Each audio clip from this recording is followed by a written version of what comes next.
Hola a todos, mi nombre es María Florencia Lución, soy médica pediatra y parte del equipo de epidemiología del Hospital de Niños Ricardo Gutiérrez.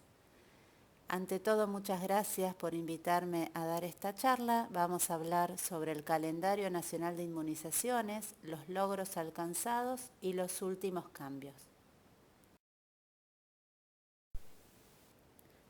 Bueno, este es el contenido de la charla. Vamos a hacer un recorrido sobre las vacunas que componen nuestro calendario de vacunación, cuáles son las enfermedades inmunoprevenibles controladas, las que están en eliminación y cuáles son nuestros futuros desafíos. Las vacunas representan un hito fundamental en la prevención de enfermedades infecciosas, con importante repercusión en la salud mundial. El principal objetivo es imitar la infección natural y lograr la misma protección, pero sin las consecuencias de la enfermedad, generar una inmunidad duradera e interrumpir la diseminación de infecciones. Para introducir una vacuna al calendario nacional de inmunizaciones, siempre hay que considerar que sea una enfermedad de importancia en la salud pública, la carga de esta enfermedad, que la vacuna sea segura, que sea eficaz, que tenga beneficios en relación con otras intervenciones y que sea costo efectiva. Los esquemas de vacunación de un país no deben ser rígidos ni inmóviles. Si cambian las circunstancias epidemiológicas o aparecen nuevas vacunas o estrategias de vacunación, deben ser revisados y adecuados adaptándonos a estas nuevas situaciones.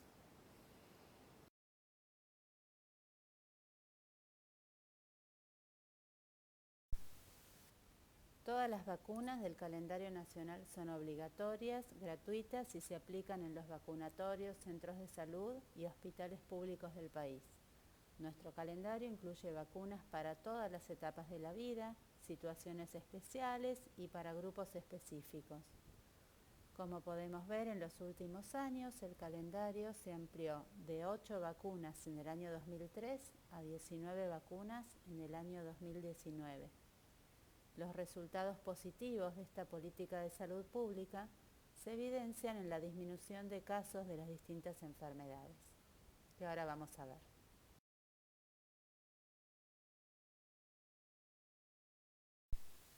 En esta diapositiva podemos ver la evolución del calendario en los últimos años.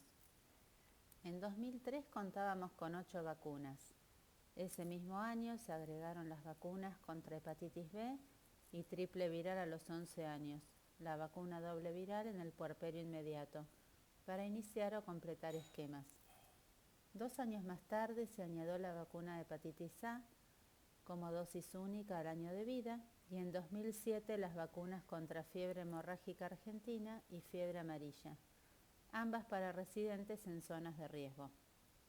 Se sumaría en 2008 la vacuna pentavalente como vacuna combinada para los menores de 1 año y en 2009 la vacuna triple bacteriana acelular para preadolescentes de 11 años.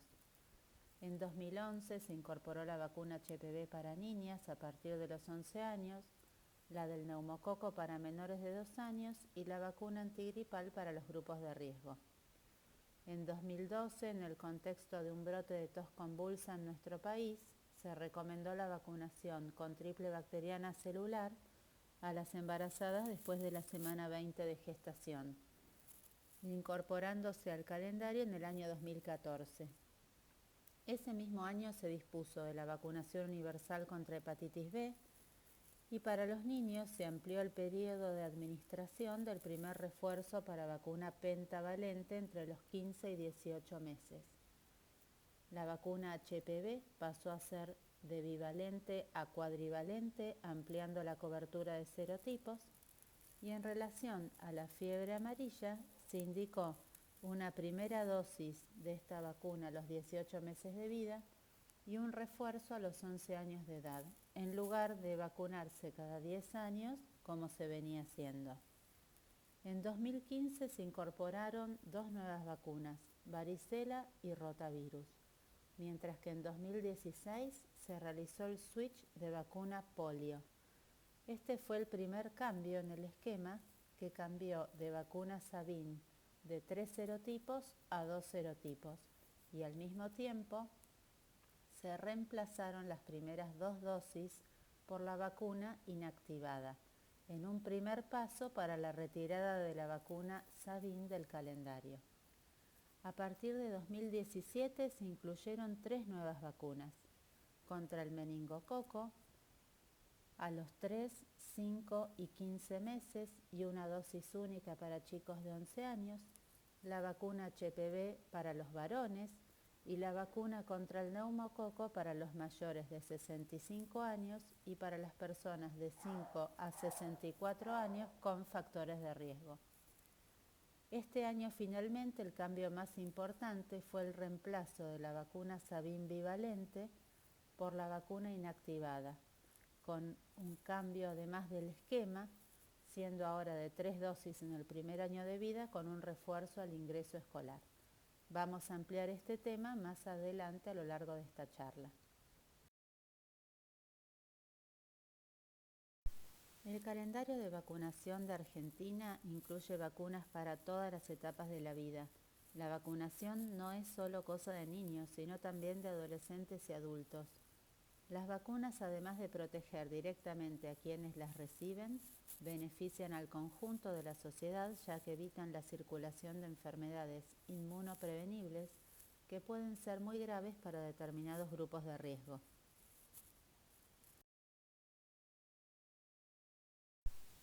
Bueno, acá podemos ver las vacunas de la infancia.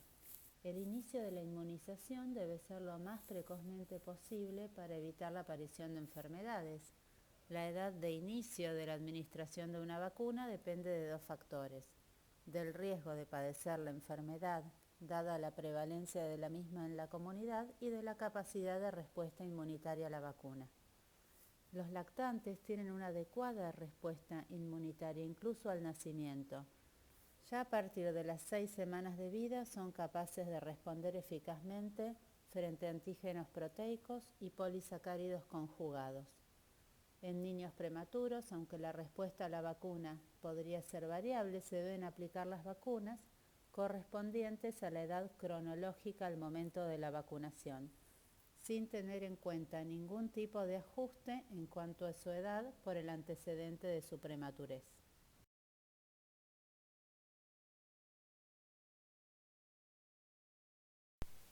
La vacunación de los adolescentes es fundamental para prevenir enfermedades en las que ellos corren un riesgo particularmente alto, como la infección por HPV, o simplemente para reforzar los niveles de protección de otras vacunas como la triple bacteriana celular.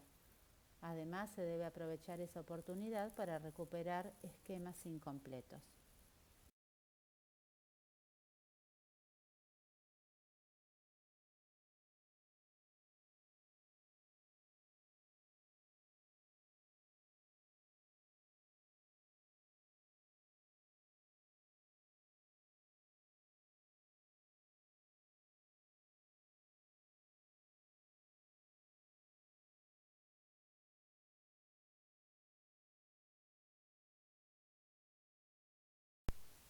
La inmunización materna representa una oportunidad excepcional para proteger a las mujeres embarazadas y a sus hijos en los primeros meses de vida de enfermedades que causan una alta morbimortalidad a este grupo, tales como la tos convulsa, la hepatitis B o el virus influenza.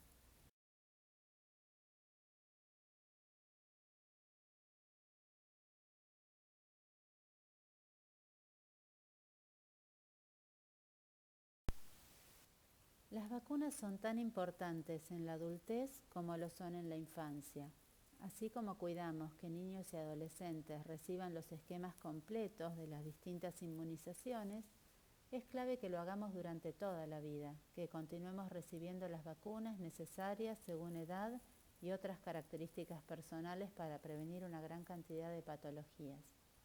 Debemos prestar especial atención al personal de salud, que por su actividad tiene una mayor exposición a estas infecciones.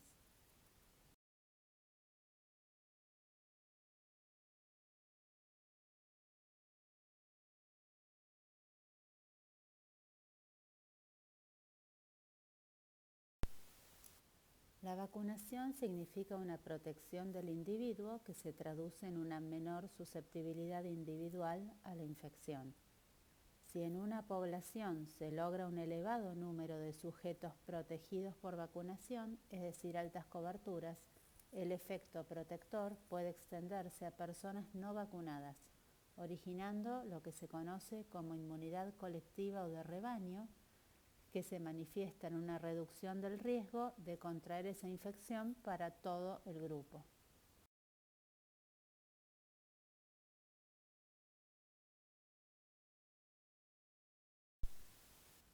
Un concepto importante es el de oportunidades perdidas de vacunación, ya que son uno de los factores relacionados con el atraso en el cumplimiento de esquemas y bajas coberturas.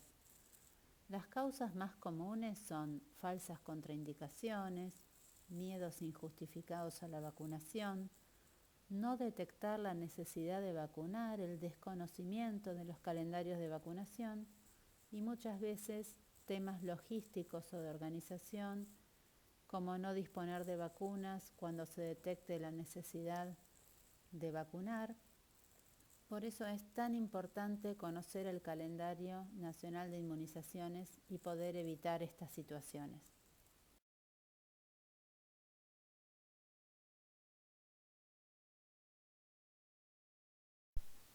¿Qué pasa cuando encontramos esquemas incompletos? En el caso de que haya una interrupción de los esquemas de vacunación, hay que continuar con las dosis faltantes, sin importar el tiempo transcurrido desde la última dosis. En ninguna circunstancia es necesario reiniciar esquemas de vacunación.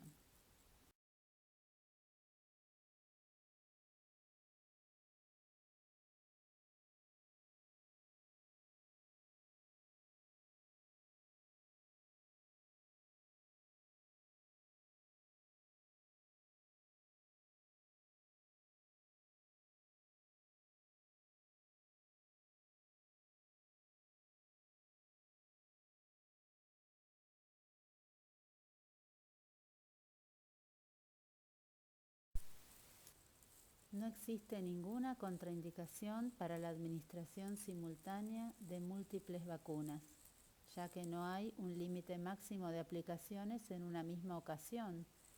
Esta circunstancia no altera la inmunogenicidad ni la eficacia de una vacuna, tampoco aumentan las reacciones adversas y tiene el beneficio de evitar las oportunidades perdidas de vacunación.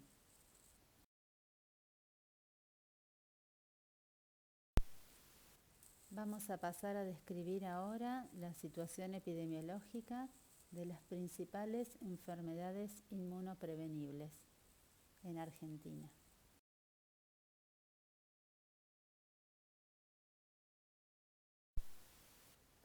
Hay tres conceptos fundamentales que tenemos que conocer a la hora de hablar de vacunas: control, eliminación y erradicación.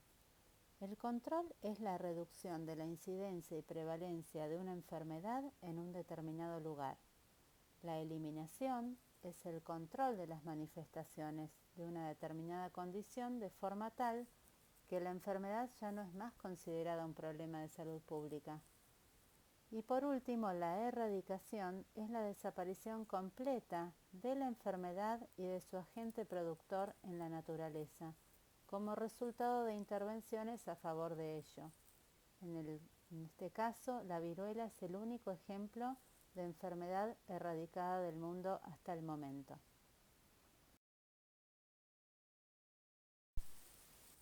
Bueno, enfermedades que fueron eliminadas en Argentina tenemos la poliomielitis, con el último caso que ocurrió en 1984, el sarampión, que a pesar del último gran brote entre el 2019 y este año, no perdimos el estatus de eliminación y pudimos controlarlo, y la rubiola y el síndrome de rubiola congénito, con el último caso en el año 2009.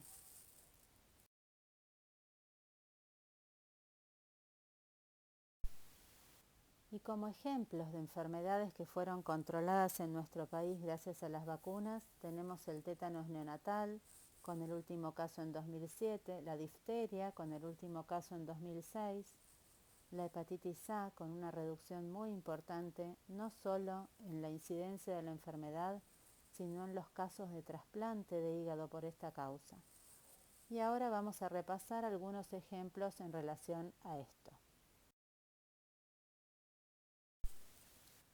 En el caso de la difteria, es una enfermedad con distribución universal, cuya incidencia ha disminuido considerablemente en los países donde hay campañas permanentes de vacunación. En nuestra región se redujo de manera importante el número de casos desde que se incorporó la vacuna triple bacteriana al calendario de todos los países de América a finales de la década del 70. De todas formas, si prestamos atención, en los últimos años han surgido reportes de casos en países, ya sea por bajas coberturas de vacunación, como en aquellos países desarrollados donde existen grupos antivacunas. Como mencioné previamente, en nuestro país el último caso notificado de difteria ocurrió en el año 2006. Luego no se presentaron más casos.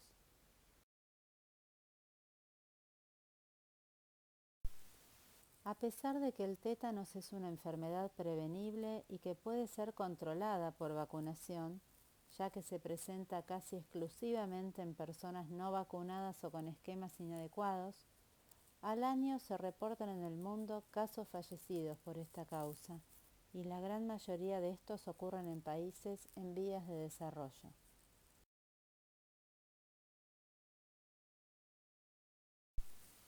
Tengamos en cuenta que el tétanos es un agente que está presente en el ambiente y que no es pasible de ser eliminado. En nuestro país, en el año 2019, se registraron 7 casos sospechosos, de los cuales se confirmaron 6.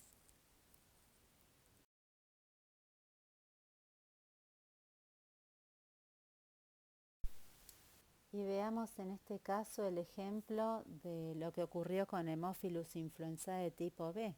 Fíjense los casos y tasas de meningitis por esta bacteria. En el año 1997 se incorporó al calendario la vacuna contra Haemophilus y desde entonces se observa un descenso de 400 casos por año en la era prevacunación a 29 casos por año en el año 2019.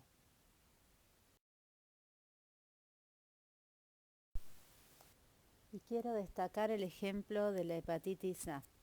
En el año 2005 Argentina incorporó la vacuna contra hepatitis A en un esquema de única dosis al año de vida. Esta fue una estrategia única en el mundo, pero tuvo un impacto tan importante en la reducción de casos de hepatitis a nivel de todos los grupos etarios que la OMS recomendó el modelo argentino como ejemplo de seguir para otros países de la región.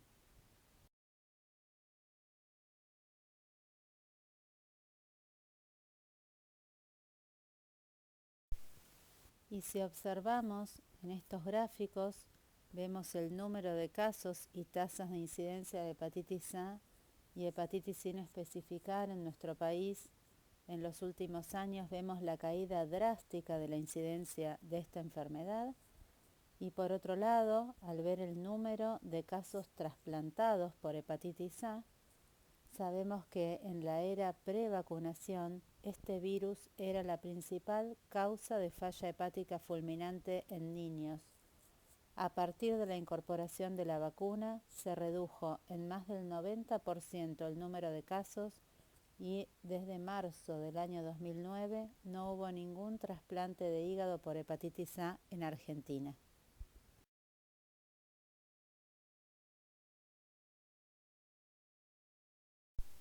Y en este gráfico, donde podemos ver las tasas por grupos de edad, quería resaltar un ejemplo de protección comunitaria o de rebaño. Fíjense que vacunando a los 12 meses se benefició a toda la población, independientemente de su edad, de su región de procedencia, de su situación socioeconómica. Disminuyó la circulación del virus de la hepatitis A.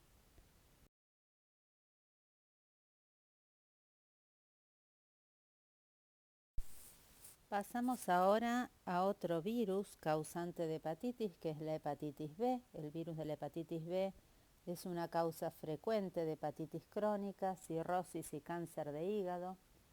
La forma de transmisión es distinta al del virus A. Se transmite por vía sexual de madre a hijo o por vía parenteral. De ahí la importancia de la vacunación en las distintas etapas de la vida.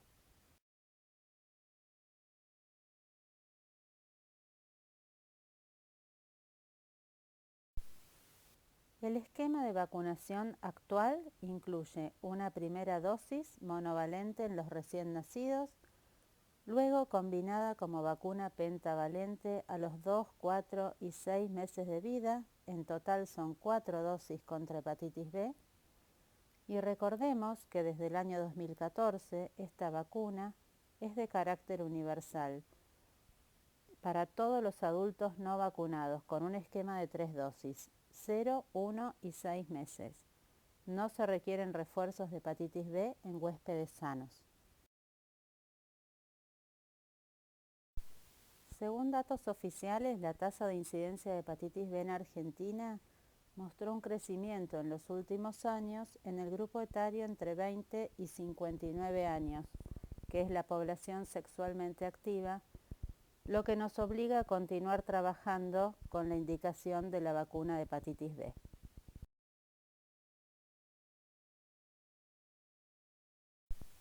Y en relación al grupo de embarazadas, el porcentaje de cero positividad en los controles de embarazo para hepatitis B entre 2015 y 2018 osciló entre el 0.12 y 0.15%, es decir, que de 750.000 niños nacidos por año, serían alrededor de 1.000 los nacidos de madres portadoras y no menos del 20%, es decir, 200 por año, podrían adquirir esta enfermedad. De ahí la importancia de los testeos durante el embarazo y de la vacunación inmediatamente luego del nacimiento.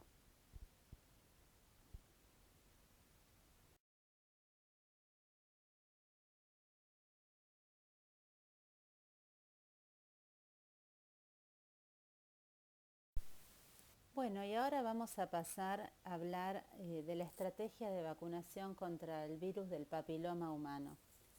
La vacuna VPH fue incorporada al calendario en el año 2011 para niñas de 11 años que hubieran nacido a partir del año 2000, con el propósito de disminuir la incidencia y mortalidad por cáncer cérvico-uterino.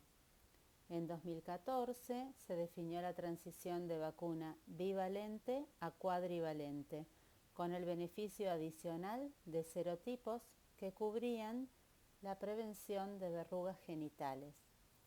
En el año 2015, considerando la evidencia científica disponible, se decidió simplificar el esquema a 2 dosis con un intervalo de 6 meses entre la primera y la segunda dosis. Finalmente, en 2017, y teniendo en cuenta que la vacunación en varones genera la reducción de la transmisión del virus, que se traduce en protección de rebaño por efecto indirecto, se amplió esta estrategia incluyendo a este grupo, con el objetivo de disminuir el cáncer cervical y otorgar además el beneficio de reducir la morbimortalidad por infecciones asociadas a VPH en varones.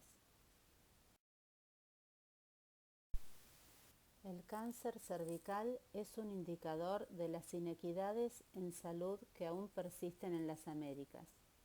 Se estima que anualmente se diagnostican más de 500.000 nuevos episodios de cáncer cervical en el mundo, de los cuales más del 85% ocurren en países en desarrollo con una mortalidad cercana al 50%. La vacuna contra HPV es una importante oportunidad para reducir de forma significativa la carga de esta enfermedad en todo el mundo.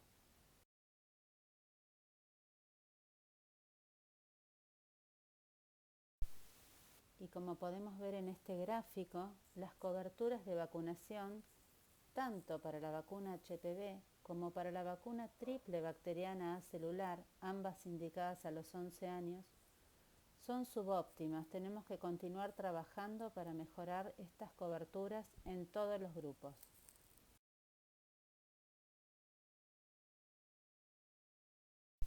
Fíjense lo que sucede con el caso de la tos convulsa. En Argentina se observó un pico máximo de notificaciones en el año 2011, acompañado también por el mayor número de fallecidos en los últimos 30 años, afectando fundamentalmente a lactantes pequeños. Esta situación motivó la estrategia de vacunación a embarazadas y desde entonces la tendencia, tanto en la tasa de incidencia como de letalidad, está en descenso. La adecuada vigilancia epidemiológica junto con unas adecuadas coberturas son pilares para la prevención de la tos convulsa. Y como podemos ver en este caso, también las coberturas están por debajo de lo esperado. Tenemos que continuar trabajando para mejorarlas.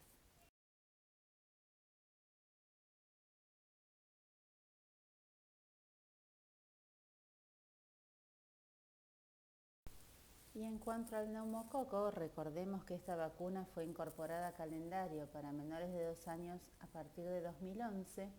Como podemos ver, las tasas de meningitis por neumococo, así como las neumonías por todas las causas, sufrieron una baja sustancial desde la incorporación de esta vacuna al calendario.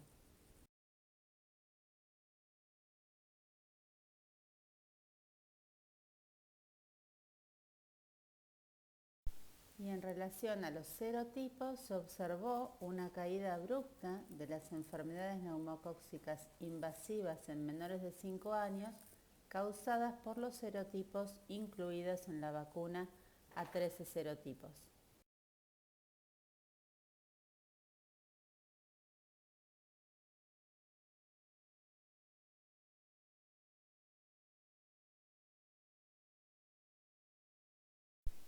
La vacuna antigripal está dirigida a personal de salud, a embarazadas en cada embarazo y en cualquier trimestre de la gestación, puérperas hasta el egreso de la maternidad con un máximo de 10 días si no recibieron esta vacuna durante el embarazo, también niños de 6 a 24 meses. El primer esquema, recordemos que son 2 dosis y a partir de ahí la dosis es anual.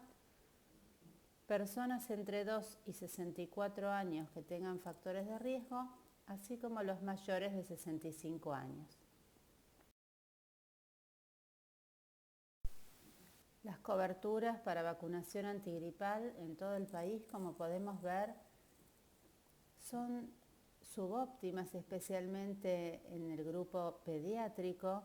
Primera y segunda dosis 83 y cerca del 70%, así que tenemos que continuar trabajando para mejorar estas coberturas.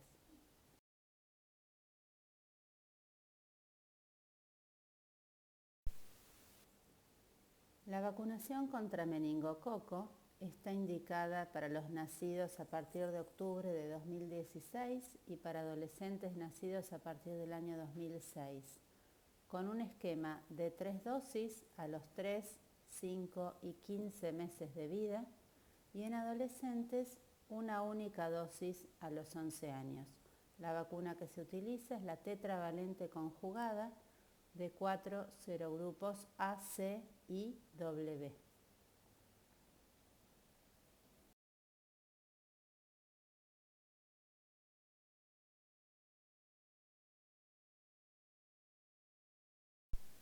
Según datos oficiales del Ministerio de Salud, el mayor impacto de la enfermedad meningocócica invasiva en Argentina se observa en los menores de 1 año.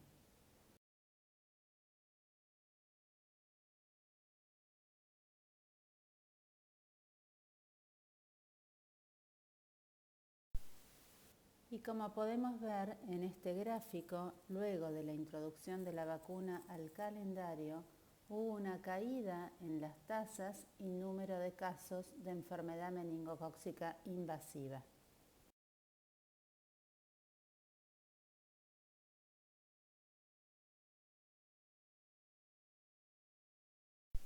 Y al mismo tiempo observamos un descenso de los serogrupos incluidos en la vacuna.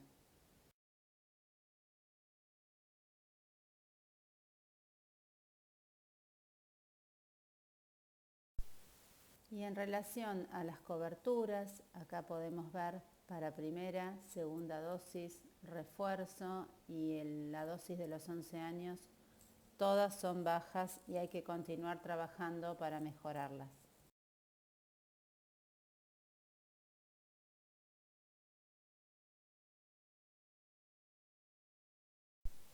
Y pasamos a la vacunación contra rotavirus. Este virus es causante de cuadros de diarrea aguda que puede ser moderada y grave en lactantes pequeños. Esta vacuna fue incorporada al calendario en el año 2015 en un esquema de 2 dosis para bebés de 2 y 4 meses de vida.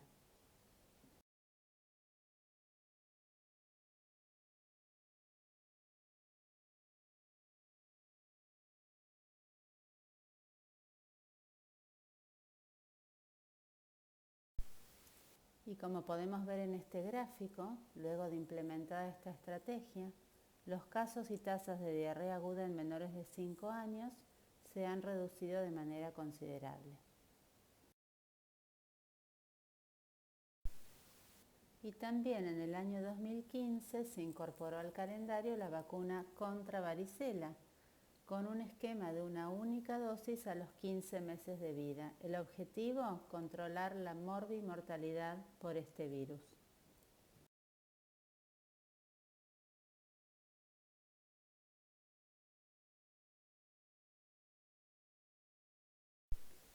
Y cuando evaluamos el impacto de esta estrategia, vemos que las tasas de incidencia de varicela no solo disminuyeron en el grupo de vacunados, sino en todos los grupos de edad, producto del efecto indirecto o protección de rebaño que genera esta vacuna.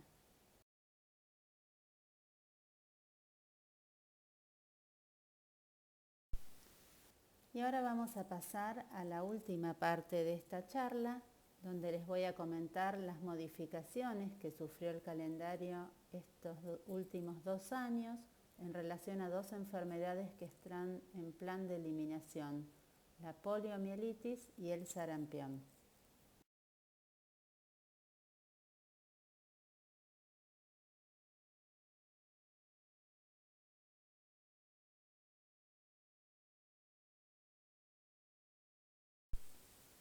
Bueno, en relación a la poliomielitis, sabemos que los poliovirus son de 3 tipos.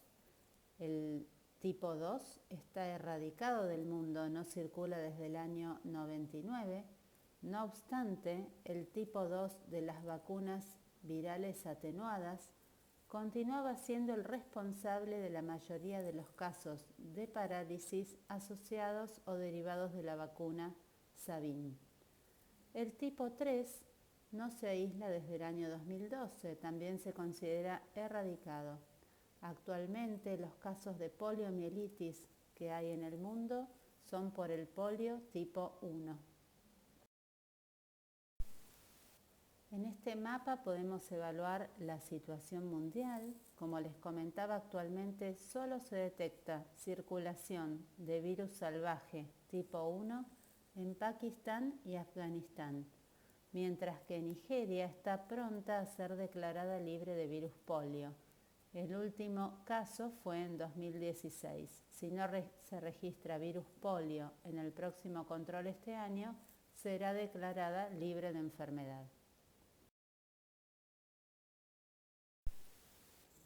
Las 2 vacunas contra la poliomielitis, tanto la vacuna oral de virus vivos atenuados, la vacuna Sabin, así como la vacuna de virus inactivados parenteral, también llamada vacuna Salk, han logrado el control de la enfermedad en los países donde se han utilizado.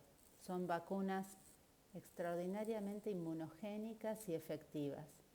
Pero lo que más nos preocupaba con el uso de la vacuna Sabin era la emergencia de los casos de parálisis asociada a la vacunación.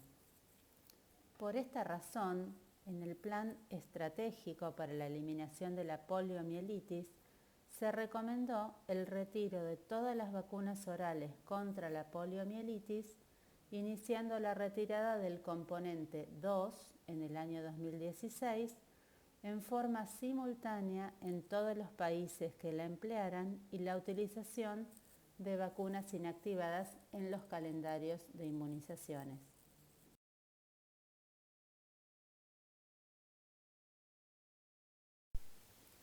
En resumen, lo que vimos hasta acá es que en el mundo ocurren hoy en día parálisis por el virus polio tipo 1, circulando únicamente en dos países, Afganistán y Pakistán, pero también ocurrían parálisis asociadas o derivadas de la vacuna Sabin.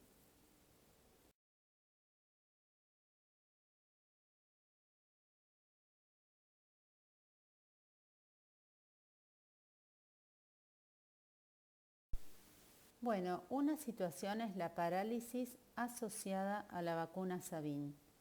Esto ocurre que en el intestino de cada 1,5 millones a 3,5 millones de vacunados, el virus sufre un cambio a una forma más agresiva y puede desarrollar la enfermedad en él o en un contacto cercano.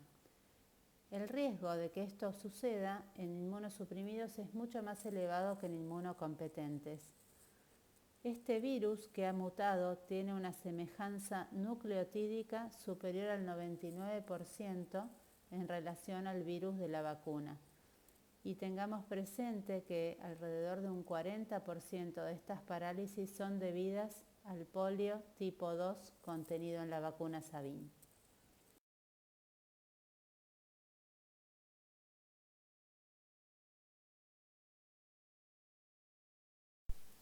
Otra situación es la parálisis por virus Sabin derivados. Estos son virus derivados de la vacuna viva atenuada que han sufrido mutaciones, recuperaron la capacidad neuroagresiva y de diseminación. Sucede fundamentalmente en comunidades con bajas coberturas de vacunación. El virus puede circular y transmitirse entre susceptibles y causar brotes. La coincidencia nucleotídica es inferior al 99% y en general más del 97% de estos casos son causados por el poliovirus tipo 2.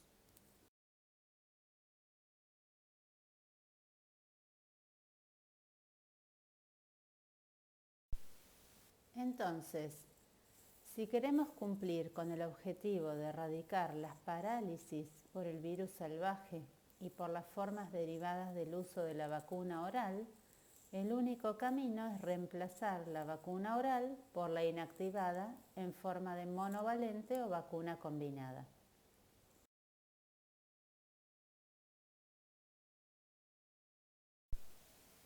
Otro aspecto muy importante es el de la vigilancia epidemiológica de las parálisis flácidas agudas en los menores de 15 años.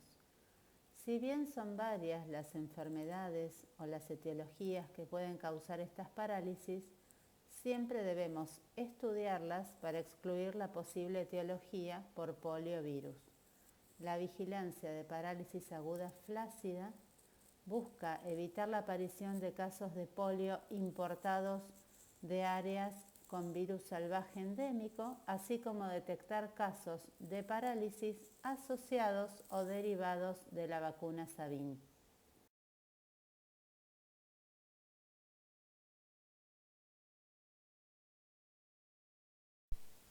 Como pueden ver, en los últimos años se detectaron, gracias a la vigilancia de parálisis agudas flácidas, en nuestro país 9 casos de parálisis asociados a vacuna Sabin y 3 casos derivados de la misma, en pacientes con inmunodeficiencias que fueron vacunados de manera inadvertida.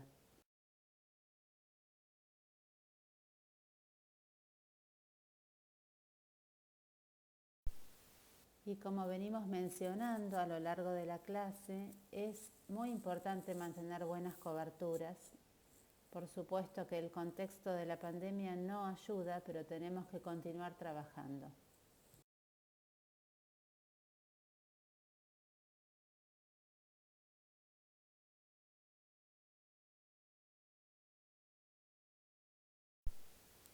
Bueno, entonces, con todo lo que mencionamos hasta acá, podemos decir que para la fase final de erradicación de la poliomielitis, la introducción de la vacuna IPV viral inactivada es un elemento clave para asegurar adecuados estándares de seguridad e inmunogenicidad y por otro lado tiene el beneficio de reducir la probabilidad de ocurrencia de parálisis asociadas o derivadas de una vacuna viral atenuada.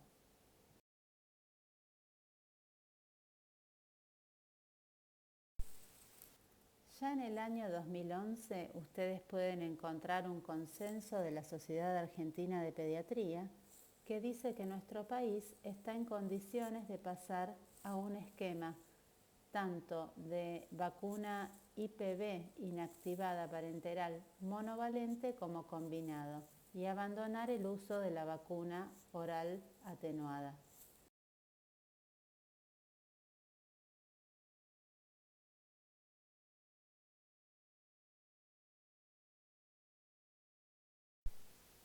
Este cambio de esquema de vacunación contra el virus polio ya se planeaba para el año 2015, pero debido a las grandes dificultades de provisión de vacuna IPV, recién se pudo implementar este año. A partir del 1 de junio de 2020 se retiró la vacuna bivalente Sabin de los vacunatorios y solo se vacuna con vacuna inactivada.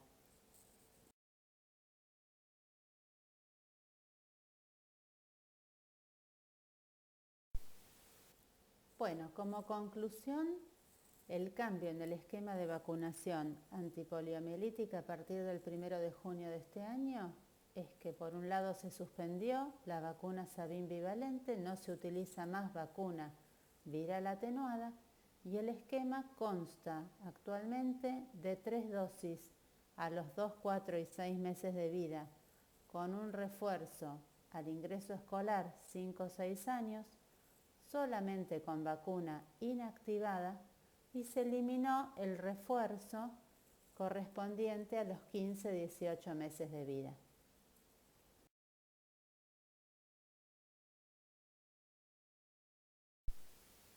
Sabemos que vamos camino a la erradicación de la poliomielitis. Este virus es un virus que tiene un único reservorio, que es el ser humano. Existen vacunas altamente eficaces y seguras y que generan inmunidad duradera.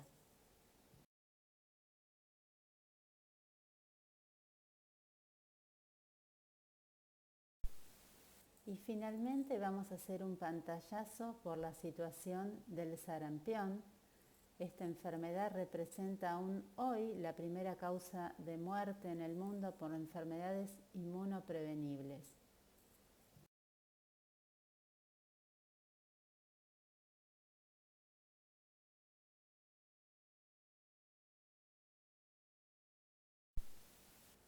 Una de las características más destacadas de sarampión es la alta contagiosidad que tiene esta enfermedad. Ahora que todos estamos familiarizados con el RO, o número reproductivo básico, que es la velocidad con que una enfermedad puede propagarse, podemos ver que el sarampión tiene uno de los índices más elevados. Se transmite por vía aérea y contagia previo a la aparición del exantema, por lo que la vacuna es una herramienta fundamental para prevenir su diseminación.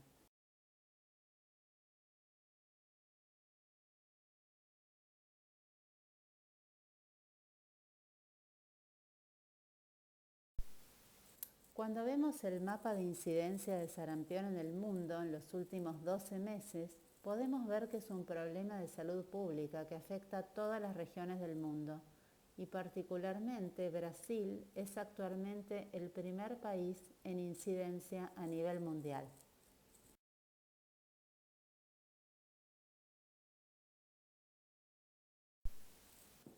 Entonces, para hacer un poco de memoria, recordamos que hace tan solo 3 años la región de las Américas era declarada libre de sarampión, siendo así la primera región del mundo en eliminar esta enfermedad.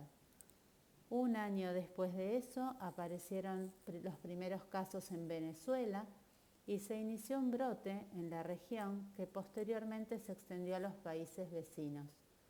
Actualmente, hasta la fecha se notificaron más de 8.000 casos. Como podemos ver en este gráfico en azul, que está representado Brasil, está enfrentando en este momento el mayor número de casos.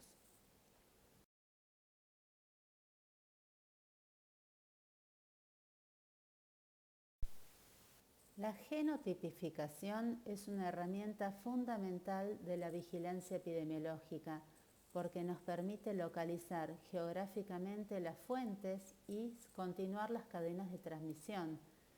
El brote de América Latina fue a expensas del genotipo D8, linaje Hirsomnat, el que afectó también a nuestro país, a Brasil y al mismo tiempo a diversas partes del mundo.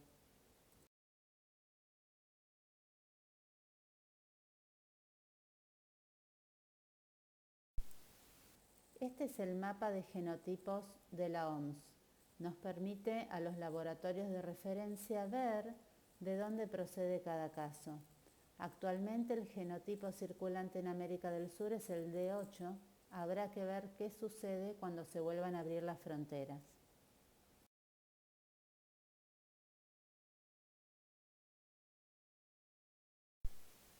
Y vamos a repasar la situación epidemiológica actual en nuestro país.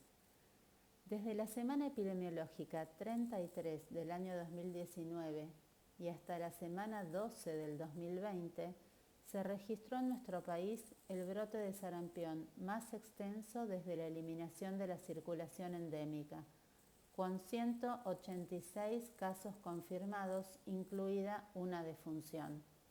De estos 186 casos, 168 fueron de origen desconocido, 16 casos fueron importados y la mayor parte de los casos se concentraron en el AMBA.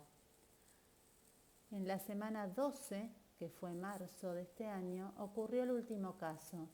Esto permitió dar por finalizado el brote, teniendo en cuenta un margen de seguridad de 3 periodos máximos de incubación sin casos, y así se logró conservar el estado de eliminación en nuestro país.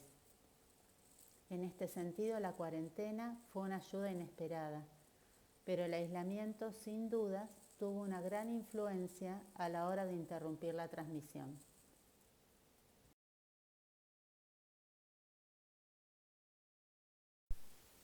Son varios los factores que hacen complejo el control del sarampión, por eso existe un programa integrado para la eliminación del sarampión y rubiola, que se basa en la vigilancia epidemiológica intensificada de las enfermedades febriles exantemáticas y de un programa de vacunación robusto que logre alcanzar y mantener coberturas del 95% o más.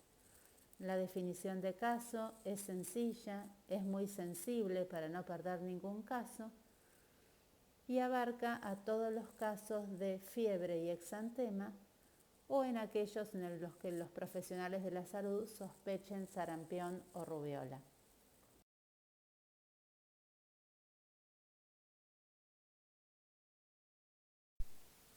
El calendario nacional incluye desde el año 97 un esquema de 2 dosis. La primera dosis al año de vida y la segunda al ingreso escolar entre los 5 y 6 años. Entonces recordemos que todos los mayores de 5 años, incluidos los adultos, deben acreditar 2 dosis. Las personas nacidas antes de 1965 no necesitan vacunarse porque se consideran protegidos por haber estado en contacto con el virus. Los profesionales de la salud también deben acreditar 2 dosis de vacuna o contar con serología IgG positiva para sarampión.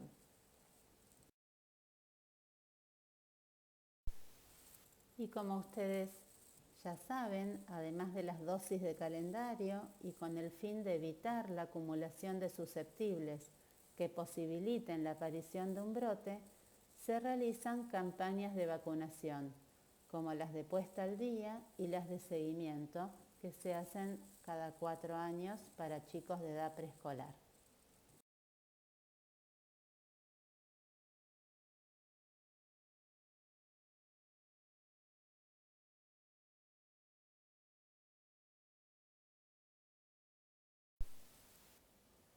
Las coberturas de vacunación son subóptimas, llegando al 82 y 80% en 2019 para la primera y segunda dosis de triple viral. A su vez, son heterogéneas en cada distrito de nuestro país. Esto nos obliga a continuar trabajando para alcanzar y mantener coberturas por encima del 95%.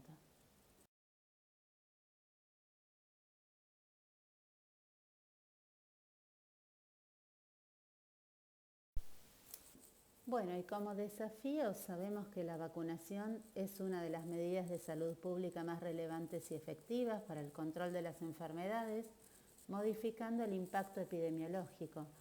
Debemos mantener coberturas adecuadas y homogéneas a lo largo del país, al mismo tiempo vigilar el comportamiento de las enfermedades prevenibles por vacunas. El éxito de un programa de vacunación dependerá de la sostenibilidad de los logros realizados, del aumento de las coberturas y de la capacidad para introducir las nuevas vacunas de manera efectiva. Por otro lado, es muy necesario continuar las acciones de vacunación aún en tiempos de COVID-19.